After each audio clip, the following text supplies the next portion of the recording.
right, here we go. OverDrive off and running. TSN 1050 on the TSN app. Your home smart speaker up on TSN 4. Bryan Hayes, Frankie Corrado, and there's our main man, Jonas Siegel of The Athletic. There he is, Jonas. How are you doing, buddy? How are we feeling? Well. You're well. You're doing well. Yeah. Everything's coming together for you. You're liking the moves by the Maple Leafs. Where's your head at here? I haven't spoken to you since July 1. I like some of them. I like some of them less. Mm-hmm.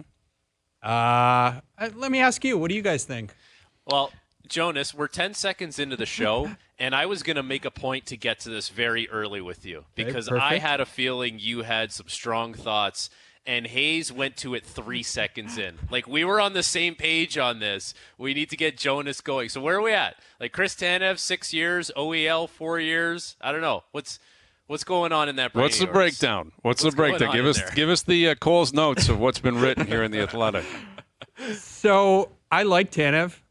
I'm perfectly okay with that contract, even though it's 6 years. Like, I've been thinking about it like it's 4 times 4.5 because I just don't think he's going to play 6 years. And if he plays 6 years, he's on your third pair. He's making 4.5. Like, the cap will be a lot higher by then. Fine. Ekman-Larsson is the one I don't totally get. He's a lefty. Now, Brad Living said he can play the right. We'll see. He's not. Is he a top 4 guy at this point in his career? Maybe. He was a third pair guy in Florida last year during their playoff run. He can move the puck. I think they need that. I don't like 4 years. He's going to be 33 in like a week, I think. Mm-hmm. A 4-year deal for a 33-year-old who might be a third pair guy. Okay. I don't love that. And I think like the goaltending thing, I get it. I don't. It's a gamble, though. It's a like gamble. The goaltending. It just feels like the wall extension to me, I don't get why it needed to happen now. It doesn't make that much sense to me. Well, they're gambling, right? They're gambling that he takes some massive step forward, and next year they'd have to pay him $5 million. Yeah, but I don't think that even $5 million. I don't think one season is going to get him to $5 million. He's like he would be restricted, and he'd have arbitration rights. And if you look at like some of the goalies who have, I mean, they have better comps than I would. But like Jeremy Swayman last summer got, I think, 3.8, something like that for 1 year, and he had better numbers. He had very good numbers in his first couple of years with Boston. So like I just don't know what you're really saving. Like, why not see it? See it for another year. See it for a full year. Like, see it for a full year. He played 25 games, I think, last year. Like, he really has barely played. Maybe, like, I get it. Like, he might be really good. The games 5 and 6 were something. Not getting to game 7 was troubling. But he didn't. Right, exactly. Very troubling. And that's the thing. And so, and I think we're like we're kind of bearing the lead a little bit. They're bringing back the same team. Right, exactly. This is like the point of the offseason that I think is just kind of like snuck in. I think I understand why it's happened because it's just been like this drip, drip, drip, drip, drip. But that seems like it's going to happen. It could change, but that kind of seems like where it's going. Do they, like in your opinion, do they owe it to Craig Berube to say, hey, you're the new coach here. We've done it with Babcock. We've done it with Sheldon Keefe. Now, we got some sports cars, but they don't really race well come playoff time. Can you find a way to get them going? Like, do you think they owed that to Craig Berube? No. Or do you think they should have just made the move and said, too bad, you don't get a chance to coach Marner. We're going to change the core before you even get a chance to see what you can do with it? That's where I'm at. Like, you guys follow other sports as closely as I do. This does not happen. No team sticks together with a core group this long with this little success. It just doesn't happen. Like, you could, like, I'm thinking of like in the NBA, the Atlanta Hawks trade DeJounte Murray. They had him for 2 years, and they were like, we've seen enough of this. We're going to trade him.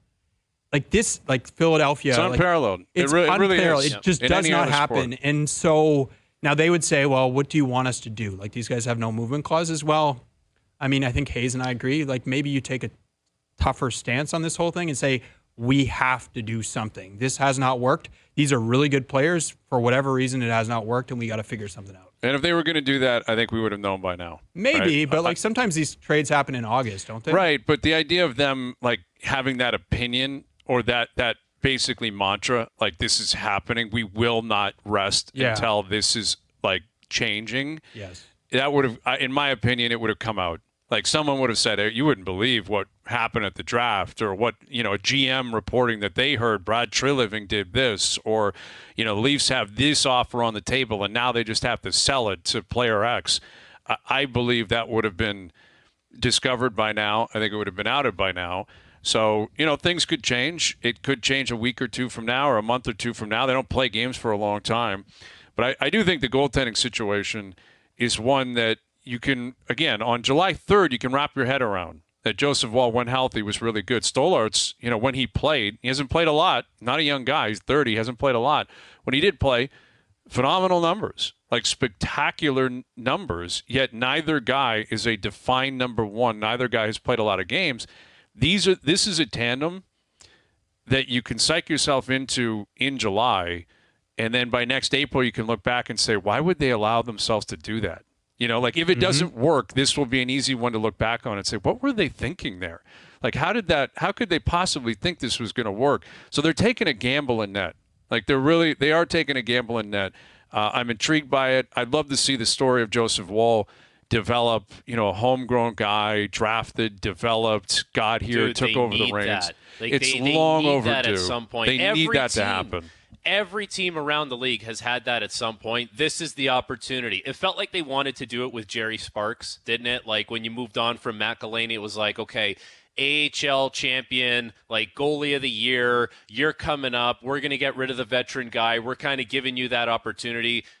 It's well documented how that worked out. It didn't work out. Now here's your Joseph Woll. They gave him the 3-year deal on the one-way because they believed in him. Now they're giving him another ticket because they believe in him at a higher cap hit, same, similar kind of term. But here's, where the goaltending thing goes. Stolarz has he been a tandem guy anywhere? Like, he wasn't even in Florida, guy. Right? Like, he addressed that today. Backup guy. So now, if you go down the road of guys that were backup guys who you asked to be 1A or 1B, like, we're talking, when Bernier was here, Cam Talbot has been that in the past. Like, I think if everything goes well, like, is that what he is? I don't know, because he's never been a true tandem guy. He's always been a legitimate backup. Right. And if Woll gets injured, which probably will happen, until he proves otherwise, that's kind of got to be the expectation that at some point there's going to be a nick or a bruise or something that knocks him out. Stolarz is going to have to run with it, right? And like Martin Jones, I don't know what happened there. And I guess Matt Murray's the third guy now. And if he's healthy, we'll see how that plays out. I'm kind of shocked by that move, but they obviously like him. They probably believe in the medical staff kind of putting him back together and getting him in a position where he can bring something to the team. But yeah, there's, we just did this on SportsCenter, Frankie, and it'll be played at 6:00. This, my opinion, everything else is window dressing. It's not that I don't like Tanev. I do like the idea of Ekman-Larsson, even though not young, also not 40, like not over the hill, a very capable player. It got ugly in Vancouver, but I think he revitalized his career last year in Florida. And I'm curious to see what he brings. And I like Domi coming back. I like the story of Domi. I like what Craig Berube could bring, and he will touch different buttons undoubtedly and bring a different approach.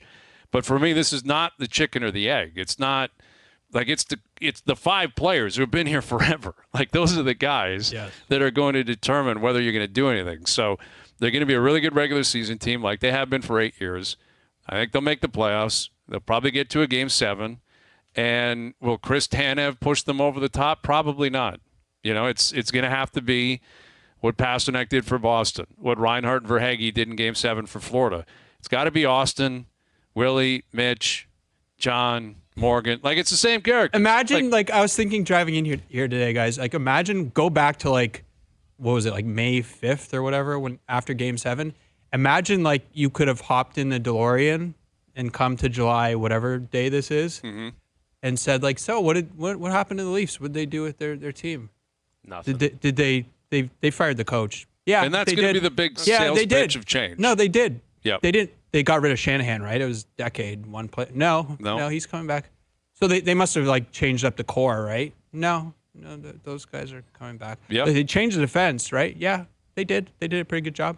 Yep. But the team is basically, like, the forwards are the same. Yeah, it's and now run maybe the they'll same add. course. But, like, what have we talked about every year in the playoffs? Part of it, obviously, is the stars, but they got no goals, and they haven't added any goals. And if anything, they've lost goals with Bertuzzi. Well, so I don't know. And the goals is obviously your buzzword there, but like, what is Craig Berube, who's a very good coach? You know, I've talked to some guys that I know that have played for him. Everyone says the same thing. Awesome coach. What is he going to do different that is going to lead to more goals in the playoffs from these guys that are supposed to score more? Like, aren't they? I'm so curious about this because aren't they offensively gifted guys? Haven't they all scored a bunch at all the levels they've played at? You know, right. Playoffs, in tournaments, and regular season. Like, what is? I'm so curious to know what is it he's going to say and do and implement that is going to be different that Sheldon Keefe couldn't do. Because Sheldon Keefe is a very offensive-minded coach. Right. They didn't score when they had to. Exactly. I think we know the answer to that. It's a rhetorical question. You know, like Craig Berube is not going to help Austin Matthews rip home 3 in a Game 7. You know, it's just his system isn't going to open up ice for Mitch. You know, I mean, these guys. If he yells and screams at someone on the bench, does that mean like this? If he yells and screams at Mitch, is he going to go out and score in a big game? It's not going to. That's not going to be what happens here. I think what they're hoping for is, you know, Berube maybe gets these guys to elevate their intensity, their physicality. Maybe he gets them to understand that they have to take on a different persona in the playoffs, because I think that's been very frustrating to watch. You know, I think with all of them, for the most part, I'd take Morgan Riley out of this, but for the most part, you know, Matthews, Nylander, Tavares, Marner, you can't really tell if it's a preseason, a regular season, or a postseason game in terms of the way they wear it. You know, like do they up their intensity a little? Of course they do in the play. Is it faster? Is it great? Yeah, so is there less ice that they have to fight through? But it's not like a tangible change. We're like, okay, that's a Matthews playoff shift, or that's a Matthews November shift. You know, like you look at what he was doing trying to rip home 70. That was intense. And, you know, that's what I'm hoping Berube can bring, is that understanding that you guys have to look different, feel different, challenge them to get out of their comfort zone. And, you know, we'll see what happens there on that front. But yeah, it feels like we're probably going through the deja vu thing again. And, you know, I like a lot of their moves. I'm intrigued by these moves. I'm intrigued by Wall and Stolarz and Berube and all that kind of stuff. But ultimately, I think when the dust settles, you know, next spring, it's going to come down to their best players, and it'll be their 9th chance to prove something different. So, man, the 9th time should tell you everything. The you need 9th to time know. will really like it'll tell us. Yeah, exactly. If 6, 7, and 8 didn't tell you, and just for the record, like, I like what they did on the blue line. I think those are good moves. And we talked about it yesterday. We talked about it July 1st. Like, Morgan Riley now has a legit partner to play with in Chris Tanev, if that's the way they go. You now have a different look on the power play with OEL. Like, it doesn't have to be the Morgan Riley show up there. Like, it could look different. You know, you got a monster in Hakanpää, 6'7". If he signs, he hasn't officially signed yet. Yeah, that's like another Simmons. thing. Steve Simmons were reported that he's heard he may never play again because his knees are so bad. I don't know. I mean, I don't know. Simmons. The only thing, my counter to what you guys are saying is, like, they still kind of have a bunch of, like, aside from Riley and Tanev, it's kind of like a bunch of, like, 4s and 5s and 6s and 7s. Like, I kind of would have rather they got a more significant upgrade on defense as opposed to just. You need money to do that, though. Yeah, but really expensive. Then do play your cards differently, right? Like, you don't have to sign player X, you don't have to sign player Y. You could have opened up cap space in different ways if you really wanted to. Like, it just doesn't feel like it was a super creative approach to changing the team. Like, the forward, as we talked about, they're not bigger, they're not heavier, they're not, like, the center ice situation is still the same. Like, Bertuzzi's gone. Bertuzzi's gone. Like, you're not really. You didn't bring anyone for Bertuzzi, but I guess you would be saying you're giving Bobby McMahon that opportunity. Which is fine. Like, that's. Yeah. But I it's think like Nyes is probably more of an example of a guy that moves up and performs. Sure. Like McMahon, to me, I don't think is a top 6 player. I mean, he had a very good second half. This guy was in the minors 50 games into the season. Like, you know, he's got to prove, and I loved what he did. I love his story, but he's got to prove he's capable of taking on those responsibilities. Nick Robertson has to prove that he can score on a regular basis. Now, like, he's going to get every opportunity now. So, I mean, will he if he wants it? Is he going to show up? I mean, ultimately, I think if the Leafs hold strong, which they should, he's got to sign. He's got to play. What's he going to do? Go play in Europe? That's not in his best interest. But all right, more on this as we get through the afternoon. Role play level of concern coming up. We've got Tyler Toffoli later in the hour. Our buddy Connor Brown coming up. Connor Brown will join us just after 5 o'clock. There's some Blue Jay news as they held on last night. They held on. They came out flying, and then they held on. And they've got, obviously, a game again tonight against Houston. But Jordan Romano has underwent arthroscopic surgery on his right elbow to repair an impingement. He will be down from throwing for at least 6 weeks. Still to be determined on whether he can even return this season. So that's troubling. We talked a lot about it yesterday, Frankie. Now what does that affect his trade status? Probably. I mean, it obviously has to. Yeah, I mean, I think sure. he officially comes off the trade market. Swanson's not on the market. Meza was designated for assignment. Garcia's injured. Like, those are the 4 guys of value. You have other guys in the bullpen that could have value around the league, but not much. So Romano hurts your chances of any dream return to 500 or above.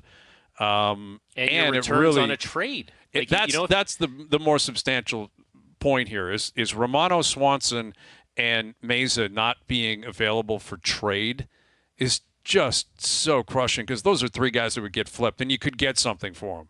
Like, if they were playing to their capabilities, those are guys that like Romano would have a big market around baseball. It's exactly what contending teams want. Every good team is bolstering their bullpen. The Jays did it when they were good teams, and there's a hefty price to do so, because if you don't have those guys, they're in high demand. And like, that would have been the light at the end of the tunnel here on such a mediocre season, let's call it, maybe even worse than that. It's like, okay, at least we can get something, for these guys. We can, and they're probably not going to be building blocks that you're getting, but It's substantial. At least it's something. And, that's another thing that's going to fall by the wayside here if well, it doesn't seem like they're going to get moved. So no, and again, when they say it's to be determined if he'll even pitch again this year, like, if we're into July and he's going 6 weeks before he picks up a baseball, I would guess he won't. Romano could be done for the year. And then you got to make decisions on what you do with your bullpen in the future, and what you do with Romano, a local guy, someone that people here really love. And when he's had his stuff, has been a really, really good pitcher for you. So that's news. And George Springer will return to the leadoff spot tonight. And to me, this is so typically desperate Blue Jay baseball right now. Wow. Listen, I hate to rain on coming parades. on a little bit. Come on. He had a great home run last night. Awesome to see. 3-run shot against his former team. He's been much better recently. No question, Jonas. Let him continue to get better. Let him continue to prove that this is not just a blip. Like, this is just them. They're dying to get him back there so they can say, see, George is back. Like, I know I'm cynical. I understand that, but I think I deserve to be when it comes to this team. And they had to get Bichette out of the leadoff spot. Like, Bichette's in such a dark place right now. I don't know what's going to happen with him. Like, him speaking publicly about his status with the team and the trade deadline. He was 0 for 4 with a couple of strikeouts again last night. They won the game, but he's not in a position to lead off. I'd have Horowitz there. Like, hit Horowitz, lead off, maybe move Springer up the lineup. But the idea that you took him out, at one point you had him hitting 7th or 8th, I believe, in the lineup. It got ugly. Yes, and he has been better. And credit to Springer. But this just screams almost like a PR move. Like, see, George is back, and he's back where he should be. Told you he'd be fine. We saw the numbers were coming in his direction, and they just couldn't wait to activate him back to the leadoff. You know why? You know why I think it's valid that you feel that way? Because anytime with this team and this regime things aren't going well, there's a rationale, there's an excuse, there's the analytics. There's always like some kind of cop out, right? And then when something goes well, it's like, put our stamp on it, get that out there, get the message across. Like, it's very valid because of how defensive they get over the mistakes that are made, that you would feel that way. Yeah, and listen, Springer's been one of the great leadoff hitters of the last, 15, 20 years in baseball. And that's what he was brought in here to do. He was also brought in to play center field, and that hasn't happened in a couple of years. So they understood they had to transition away from that. And, all I'm saying is give it another couple of weeks. Get to the All-Star break. Maybe hit him. They had him hitting cleanup a couple of weeks ago, which was absurd based on where he was and what he was doing at that time. But keep him where he is. Keep him in the middle of the order. Let him continue to feel good. And then maybe you get to the break, you come back, you reset. But they're not going to do that. They're putting George up there tonight. And again, it's not the end of the world. It screams, a team that's 7 games under 500 that has a lot of negativity hovering around them. And they're like, George is pretty hot. You're going back. And they're going to give it a shot starting tonight. And, we'll see what he does with it. And Bichette will hit cleanup tonight. But there's more to get into there on Bo and where his head is at in terms of the way he's approaching things as we get closer to the trade deadline. And we'll touch on that throughout the afternoon. Role play level of concern in just over an hour. Tyler Toffoli coming up. We got Ryan Dempster later this afternoon. Connor Brown. Here's the thing, Jonas. Jonas, I'm sure my understanding is you got a few things in the chamber. I do. Okay. So you got some statements that'll be made. And, Frankie, you can get in on this. Here's the thing, Jonas. Can't wait. We'll activate that in a couple of hours as well. Overdrive continues. TSN 1050 and on TSN 4. Overdrive continues, brought to you by FanDuel, bringing you everything from the opening line to the final score. Bryan Hayes, Frankie Corrado, Jonas Siegel in here. Tyler Toffoli later in the hour, who might be pairing up, I guess, with Macklin Celebrini, although Celebrini's got to make a call on whether or not he's going to go pro or go back to college. Got to think he's going, though. Got to go. Come on. You got to jump. I think it's different than the Owen Power Buffalo thing. I don't know. Why is it different? Why would that be different? Defenseman, different than a forward. Defenseman playing on a bad team, which Buffalo was at the time, where you're going to get caved in, and you're not going to have a lot of help. It's different. It's a different dynamic for the forward, and they kind of made it a priority, San Jose, to sign some guys like Toffoli. Didn't they sign Wenberg? They were trying to do some stuff around the edges to make sure they're not awful like they were last year. They're still going to be awful. They are. They're going to be the worst team in the league. I'm not going to argue that. They are still going to be a bad team, but at least they'll have some better players. I don't think the forward gets caved in as much as the defenseman in that situation. Yeah, I think you're right on that. Owen Power was a very unique situation. That was strange, quite frankly. Like most first overall picks, it's like I'm stepping right in. Now Slafkovsky even, I guess he stepped in and then kind of went back and forth. But Power was a guy that, to my understanding, Buffalo wanted him to step right in, and he wanted to go back to Michigan. And I don't think that hurt him, just like if Celebrini goes back to Boston for another year of school. It's not going to hurt him. But he seems to be pretty developed and kind of been living a pro's lifestyle based on his dad's background. Saw Steve Nash at the draft. I think he's mature enough and prepared to step in. But we'll see what Toffoli can tell us about that. Speaking of California and kids and stepping in, Bronny James, you see his deal was officially signed. Mm-hmm. And Bronny has signed a deal. 4 years, $7.9 million. Team option on the 4th year. Now, I saw someone tweet this out. Jeff Goodman tweeted this out as a basketball analyst. He said, to put this into perspective, a kid by the name of Isaiah Wong was drafted 55th a year ago. He signed a 2-way deal and earned somewhere between $600,000 and $700,000. Bronny stepping in on a full locked-in contract, making $2 million guaranteed a year. That is the LeBron factor, right? He might have been drafted. And, based on his name, he may have been drafted based on his abilities and, his talents and all that. Nobody else is getting a locked-in, full-time, guaranteed contract unless you're LeBron James' son. Don't you guys think they're doing everything they can the wrong way to make this worse? You know what I mean? All that stuff is in the air, the nepotism thing, and they're kind of just leaning in and being like, nah, screw it. He earned it. The JJ Redick thing, he earned his way here, and it's well, okay.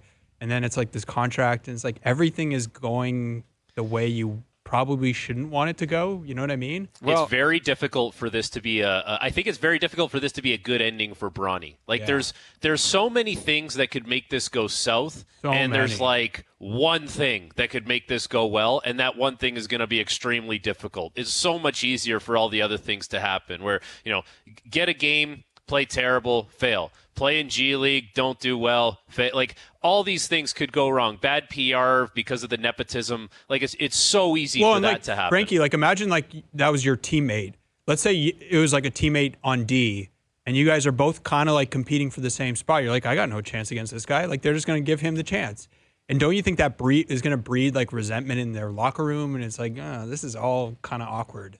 It could. Yeah, it definitely could in the G League. With the Lakers, it won't if LeBron's around. Because, and if it does, it will quietly. It will be there, right? It'll be there. But if I'm the 12th man or the 11th man and like this guy's getting ahead of me and I'm like, he's not better than me. I totally agree with that. But don't go talk to Redick. Go talk to LeBron. And what's LeBron going to tell you?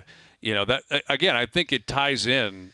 Like, I don't think it's coincidence. The day after, LeBron gets drafted, LeBron signs his guaranteed deal, and then now LeBron signed a 2-year deal at max money, $104 million. So I think the Lakers, if you're in for a penny, you're in for a pound. You're like, if we're doing this and it's the LeBron James show, it's the Los Angeles LeBrons, I guess we'll go all out. Guaranteed money. He's going to play at some point, too.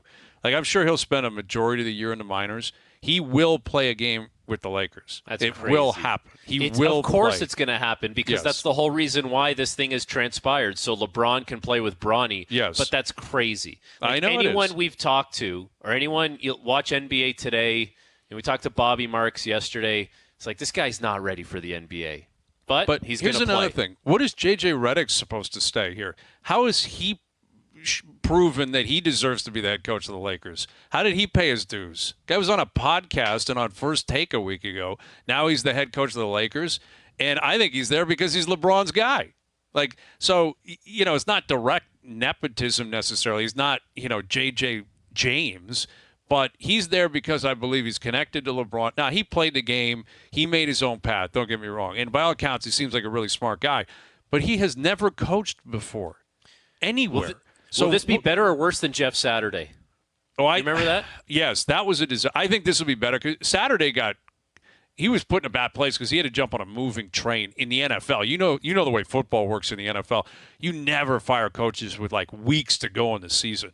Like, he had to step in there and game plan. He didn't have a clue what he was doing. That was destined to be a disaster, and it was. JJ's got all summer to prepare. He'll have a staff. I think JJ will be in a better position. I think the Lakers are probably better than that Colts team, but they're probably in the same range. They're a playing team. That's exactly right. They're not that good. Yeah, but people don't think that they're that, right? So because of LeBron and it's the Laker brand. Yeah. But like, right. they were a playing team last year with full health from AD and LeBron, which isn't like, that's not going to happen again. It's funny that they were a play-in team last year, and a lot of the talk was, you don't want to play the Lakers. You just don't know, right? They always have that, right? Yeah. They'll always have that, regardless of where they are in the standings. They could be the last play-in team, but you don't want to see the Lakers. You never know what they could pull out of their hat in any given moment. Yeah, it's interesting the way this is being perceived as well. Like, the idea that Bronny got drafted to the Lakers because he's Bronny, he's getting the automatic deal, guaranteed deal. I just don't think there's any way to dance around it. Like, regardless of how you feel about nepotism in sports, all that kind of stuff, generally when it comes to the players, you got to earn your way there. Like, if you're the owner's son, that's a different story. If you're a coach's kid and you got on staffs and you moved up, that's a bit of a different story. To get on the court or the ice or the field of play, like, that's the beauty of pro sports. You have to earn it, man. You don't get anything free. And this feels a little bit different. Yet LeBron, I think, is looking at it as a legacy play for him because, his kid got there. And, you look at the Griffeys. Like, that was, like, Ken Griffey Jr. earned it. He didn't get there because of Senior. Like, Senior didn't say, hey, Seattle, take this kid first overall and put him in center field when he's 19.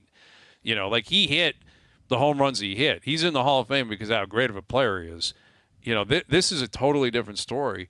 And when Ken Griffey came up, I was young at the time, but I don't remember it being about Senior, right? It was like, you got to see Junior, man. You will not believe when you see this guy play how good this kid is. Same thing with Bonds, Hayes. Same thing with Bonds, exactly. Yeah. It wasn't about his dad. It was like, you got to see Barry play, man. This kid is something else. Like, Brett Hull, exactly. Brett Hull, Bobby Hull. Like, there's countless examples in sports where the son deserves to be there, and it just happens to be like the Kachucks. Yeah, and it's their story is the point. This is not Bronny's story. This is LeBron's story.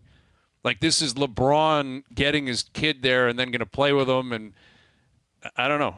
Are you surprised, though? Like, are you surprised that LeBron would make it about him? He's made a lot of stuff about him over the course of his career, has he not? Yes, and this is maybe the completion of all that. And listen, as a father myself, I have a great appreciation for being like, I'm going to do whatever I can to help my kids out. And I can't say if I'm ever in a similar situation that I won't put my foot forward or whatever and do what I can. But this is extreme in sports. Like in every other business, but sports, it's like you're under the lights, man. The guy's got to play at some point. You got to watch it. You know what I mean? Like, he's got to play.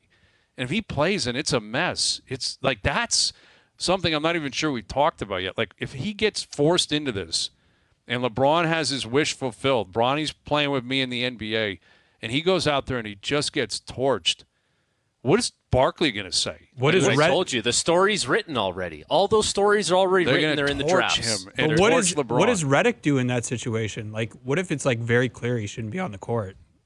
You just take him out? Ask LeBron, I guess. That's awkward. That's insane. Why stop? That's insane why stop that here?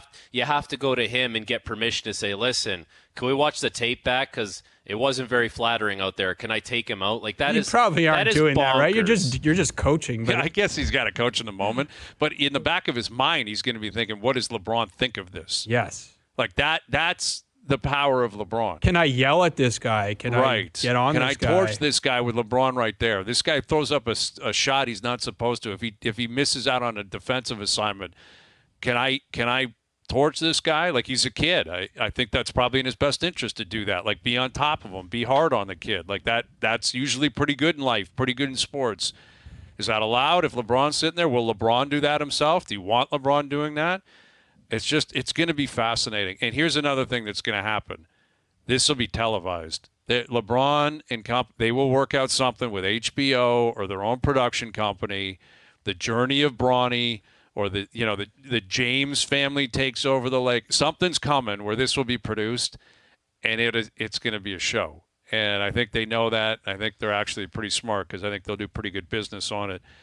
But they're also going to have editorial control. So it's not going to be fully, uncensored. This thing will be chopped up pretty well to make sure everyone looks good. But all eyes will be on it. There's no denying that. That's been the story of LeBron since he got in the league, and certainly the story of the Lakers for a long, long time. All right, Tyler Toffoli coming up. Connor Brown coming up. Role play level of concern coming up. Jays Astros tonight down at the Rogers Center. Overdrive continues. TSN 1050 and on TSN 4. All right, role play level of concern still to come. Connor Brown coming up. We've got Jays Astros tonight, and I'm reading that Justin Turner, I guess, is not in the lineup, not playing tonight, because he and his wife are at a hospital downtown expecting their first child. That's what I'm reading. Congrats. So yeah, the Turners, I guess they're about to have a Canadian kid.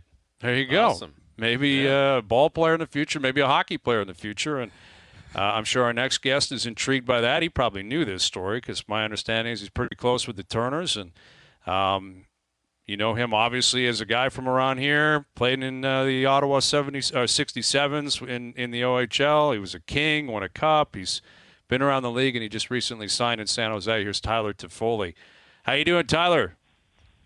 What's up, guys? How we doing? Yeah, we're doing well, man. I don't know if you heard that news, but your boy, I guess, everything's coming together for Justin Turner. How did you guys meet? How did you become friends? I was wondering. I sent them a text earlier, so I was wondering what was going on. So obviously, I know why I didn't get the response back. But no, I met them through my wife. His wife and my wife are best friends, and my wife used to work for the Dodgers, so that's the connection there. Oh, awesome! So when you were in LA, as you were a King for a long time, did you get to a lot of Dodger games? What's I'm always curious with that, like the connection between Kings and Lakers and Dodgers, and is that kind of how it works out in LA, or how did that all come about? Yeah, no, I definitely went to a bunch of games. The Dodgers would always they called it Kings Night, so a couple of the guys would go out and throw the first pitch, and sometimes we'd hit batting practice and stuff. So those are always, pretty fun nights. Tyler, how's it feel to be going back to California? You know, Brian mentioned you played in Los Angeles for a long time.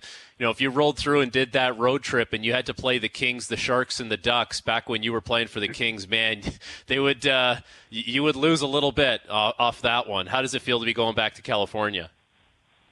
Yeah, no, it's awesome. It's one of those things where we got the opportunity to sign the contract that we signed, and couldn't say no, and just really excited to be part of the process and try and build the team back up to, like you said, what it was when teams used to have to come in and play the three of us. So talking to some of the older guys that used to do that road trip all the time, they said it was always pretty miserable, and so like I said, try and build it up and come in, bring my leadership and play well and do the best I can to bring it back.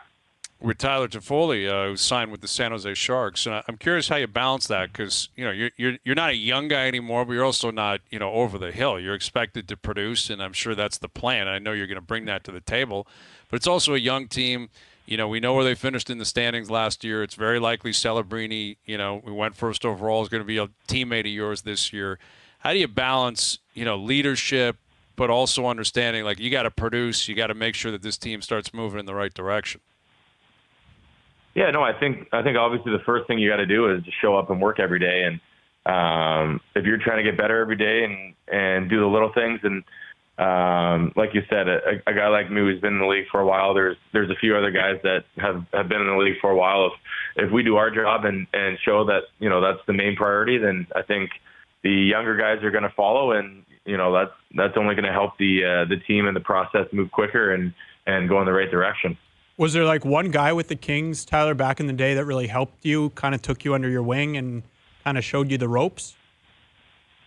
Honestly, I don't want to, sound cliche, but I think if you talk to kind of any of the younger guys, and me, Pearson, even Martin Jones and Ned, Muzzin, every single guy in the locker room helped in a way. And it was one of those things where you could go to anyone on and off the ice, and everyone was there for you. And it was such a close-knit group. And I'm excited. We got our 10-year reunion from winning in 14 this summer coming up. So I'm excited to see all the guys.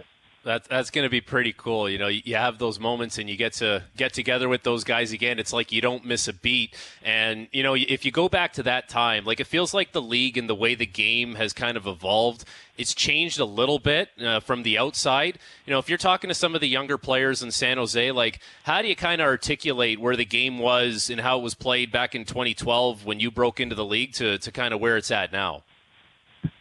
Yeah, no, I think when I first came in, that was when it was kind of obviously the West was extremely strong, and for the most part, played big, heavy, strong games, and the East was more skilled. And I think the whole league kind of shifted for a little bit in the sense of all the teams were starting to roll four lines and skill on all four lines and really fast. And for whatever reason, I just feel like the past 2-3 years, it's kind of gone back to a little heavier style. Obviously, everyone can still skate and make plays, but it's definitely gone to a heavier style again. So it's funny, every team who wins, they win a certain way, and some teams sort of shift and try and change, and others, go back to how kind of Chicago is built. So it's changing all the time, and it's just it's exciting. With Tyler Toffoli, so when you have a 10-year anniversary of a Cup win, like you said, coming up this summer, how does that work? Does the team set that up? Does Kopitar set it up? Dustin Brown? Like, who's in charge of, running the details on getting all the boys, I'm assuming, back to L.A.? Yeah, no, we knew that something was going to be set up. In 2012, the guys had their Cup reunion, and they did something in L.A., so I was waiting for the email, and we got the email from Stoli and Matt Green, and obviously with the help of some of the upper hand in LA and stuff. So I'm excited for it. It's gonna be a lot of fun, and like I said, just getting all the guys back together, it'll be great. What do you know of Macklin Celebrini? He goes first overall, obviously uber talented, young kid though.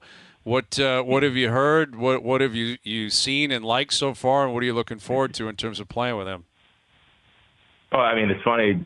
looking on Instagram now, there's obviously all the clips of him and the stuff that he's doing in development camp right now. So you can tell that he's extremely explosive and skilled, and it's one of those things where there's gonna be a lot of pressure on him. But from what I've heard and what I understand, he treats the game in a professional manner, and he's a pro already. So I'm excited to get on the ice with him and move forward with that.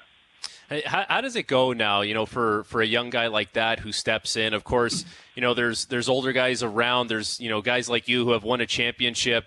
Do you really make a point to try and be the mentor for that guy, like really be right there along with him? Or do you kind of let him figure some things out along the way? And you know what? Hey, I'm here if you need me, come talk to me. But, you can learn and see how things go.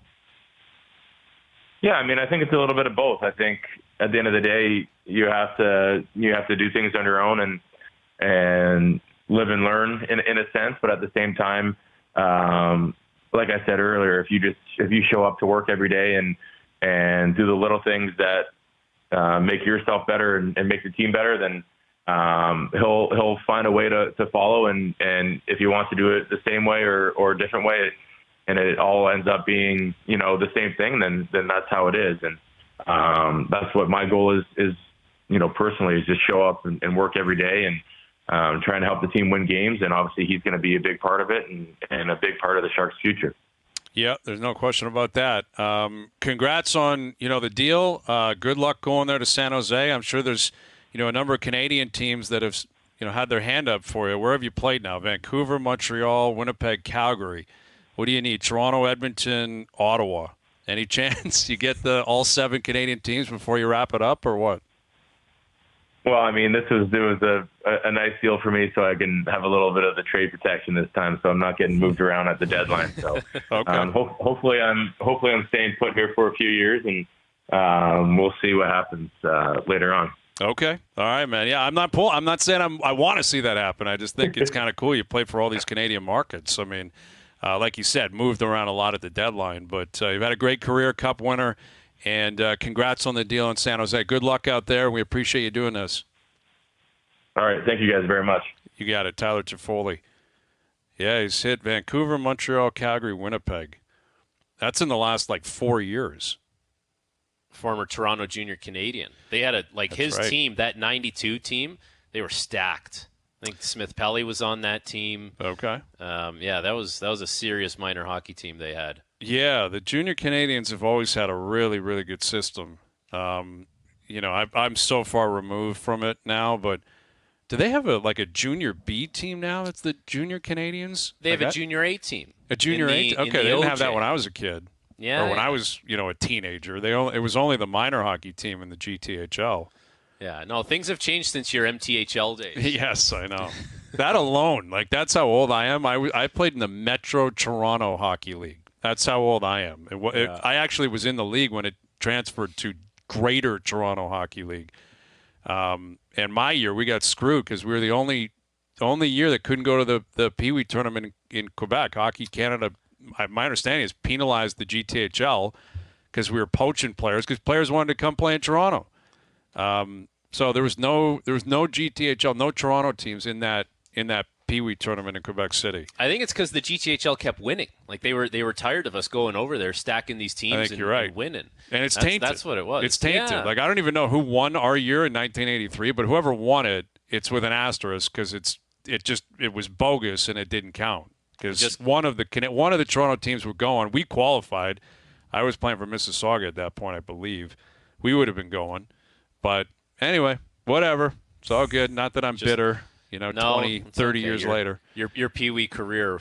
That was my chance, Frankie. Yeah. If I got to Quebec City in the Pee Wee tournament, who knows where I'd be today.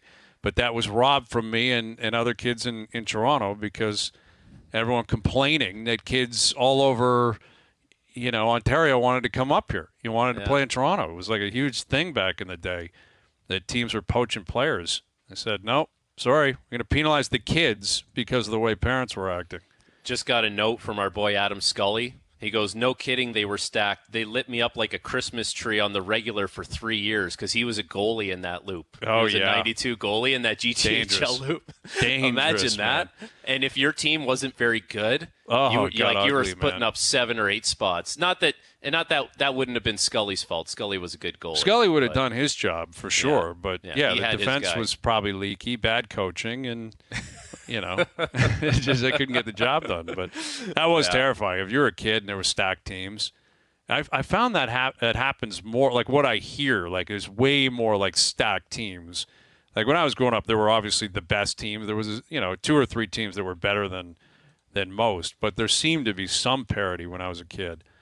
Now I don't get the impression that's the case at all. You know what happens a lot now, Hayes, is, some parent buys a team, an age group, puts all the friends on the team, and they lose 14-0 every game. And it's like, it's all good. We're paying the coach and everyone's playing, but we lose Everyone's having 14-0 fun every night. Yeah, that is absurd to think that that's going on. That's absurd. Not surprising, but that is absurd. Anyway, thanks again to Tyler Toffoli, and congrats to Justin Turner and his wife as well, who are expecting, I guess, a child tonight, into the early mornings. Jays Astros tonight. We'll look ahead to that game later this afternoon. We've got Connor Brown coming up and Role Play Level of Concern coming up as well. OverDrive continues. TSN 1050 and on TSN 4.